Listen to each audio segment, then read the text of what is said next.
Hi, Kyle. Hey, Henry, how are you? I'm good. I'm good. What's the Lamplight Reviews mission?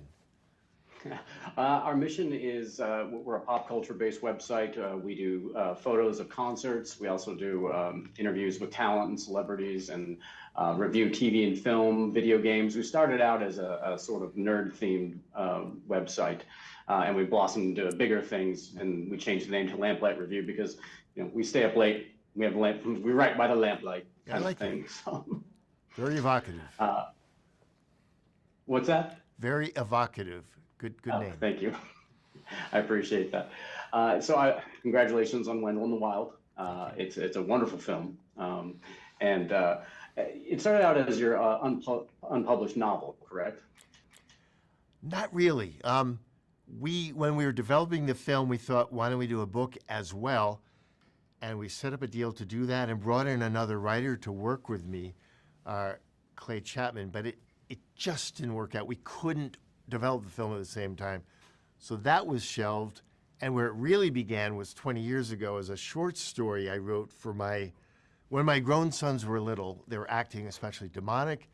I did a sketch of them as demon brothers. And then I wrote a 7-page story about Wendell and Wild. And all the main characters in that short story ended up in the film. So that's really the genesis. And it was meeting Jordan Peele many, many years later after being so inspired by the work he and Keegan-Michael Key did on the Key and Peele show that that little story was grown into the feature film. Speaking of Jordan Peele, at what point during the process of developing the characters for the film did it sort of embody Key and Peele as actors? Because it's very much them in the film. It was their show that inspired me to make another movie. And it was by the third season, I said, I'm just going to do it. I'm going to reach out to both of them, see if they'd be interested in working with me. And then Jordan turned out to be a super fan and very knowledgeable about stop motion animation. He wanted to do more. When I pitched the story and he read the pages. So right up front, he was going to be a collaborator. He talked about the types of films he wanted to make. But to answer your question, I always felt, yeah, they should be kind of caricatures. Our demons should be caricatures of Key and Peele. I mean, people through the show have seen them in so many guises. They play any age, gender, ethnicity, always pulled it off so well. I felt it should be almost an outgrowth of their show, but they weren't convinced. They kind of thought it could be stupid. They weren't trusting. But it was after I worked with this amazing artist, I think the best caricaturist in the world, Pablo Lobato, this Argentinian guy whose work I knew, and I reached out. He happened to be in Los Angeles when I was going to be in Los Angeles, and we met. He didn't know about the show or about those performers, but he was interested.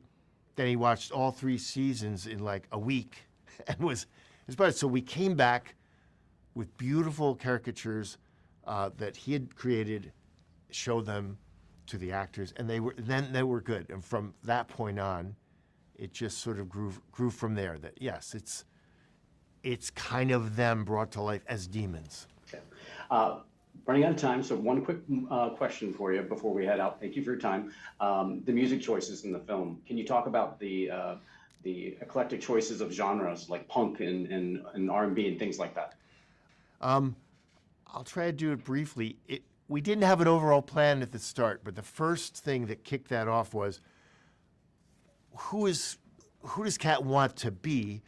What's a look for her?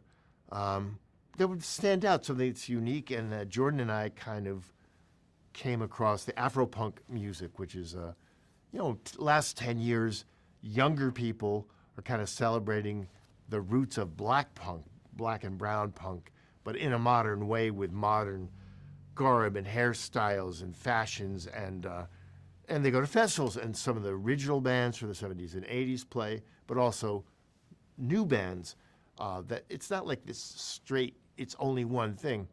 But that was like, okay, that's a really cool look. It's unique. It makes her an outsider. But then musically, where do we go? That led to like, well, she's got her father's old boombox, mixtapes. Well, what was her dad listening to? And it just became this emotional link between Kat and her father, that he was a fan of First Gen. And knowing those two things, that kind of helped us decide what songs for where. And it was a very collaborative process with Jordan, my editor, Mandy Hutchinson, a lot of input from Netflix. One of our executives, Brandon Coulter, Karen Tolliver, so it was just sort of like, it started as a fashion thing, and then it became this emotional core, and then it became so much fun picking the right song for the moment.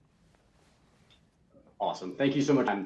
Great job on the All right. film. I loved it so All much. right. Thank you. Appreciate it very much. Good talking with you. You too.